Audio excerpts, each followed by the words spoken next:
ఒక సంఘమే మిమ్మల్ని పిలిచి 8 వసంతాలకి బెస్ట్ రైటింగ్ అని అవార్డు ఇచ్చారు అనుకుందాం. అది మీరు గొప్పగా తీసుకోరా? నేను తీసుకోను అవార్డు, గొప్పగా అని కాదు. అంటే అమీర్ ఖాన్ దారే నాది కూడా. నేను అవార్డ్స్ అనేది ఎందుకు సార్ మీరు ఎంత అడమెంట్గా మాట్లాడుతున్నాను? అడమెంట్ కాదు, don't call it adamant. Award నేను తీసుకోను అనడానికి అడమెంట్స్కి సంబంధం లేదు. నా అభిప్రాయం ఏంటి అంటే, నాకు ప్రేక్షకులు ఆడియన్స్ నాకు ఏది ఇచ్చినా నేను తీసుకుంటా.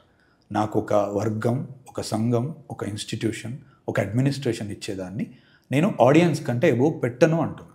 నేను ఇక్కడ ప్రేక్షకులకు గౌరవం ఇస్తుంటే నన్ను అడమంటే అంటారు ఏంటండి మీరు? అది నాకు విలువ లేదని నేను అనలేదండి, నేను తీసుకోను అన్నా, అంతే తేడా.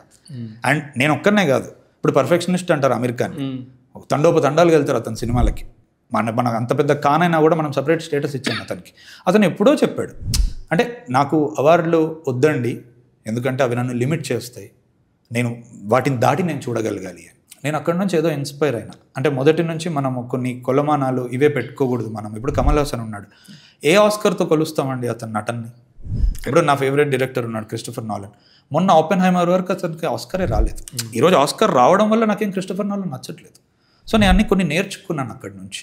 అరే నీకు సంతోషంగా ఉంటే నువ్వు ఇస్తావు, కానీ అది నాకు పుచ్చుకోబోదైతే నేను పుచ్చుకుంటా. నాకెవరు ఇవ్వట్లేదండి, కానీ ఒక రోజు వస్తే అని అడుగుతున్నారు కాబట్టి అసలు ఇంత పబ్లిక్గానే మాట్లాడగలుగుతున్నానంటే నా మనస్తత్వం మీరు అర్థం చేసుకోండి. అర్థమైంది సార్, నిజంగానే. నేనేమో అది తప్పు కూడా కదా, ఎవరిష్టం వాళ్ళది కదా. ఎందుకంటే చాలా అన్యాయాలు ఒకప్పుడు జరిగినాయండి అవార్డుల పేరు మీద. ఇప్పుడు నాకు ఇష్టమైన సినిమా మసాన్ అని చెప్పేసి విక్కీ కౌశల్ డెబ్యూ ఫిలిం అది. అంటే మసాన్ చూసిన వాళ్ళకి ఎవరికైనా ఆ అబ్బాయి పర్ఫార్మెన్స్ చూస్తే కళ్ళలో నీళ్ళు తిరుగుతాయి. అతను ఒక కాటి కాపరి ఆ సినిమాలో. ఈరోజు చావా అనే సినిమాతో 300 కోట్లు కొట్టిన విక్కీ కౌశల్ డెబ్యూ సినిమాలో కాటి కాపరి కొడుకు అతను. అంటే ఆ సినిమా చూసినప్పుడు మన లోపల ఏదో జరుగుతుంది.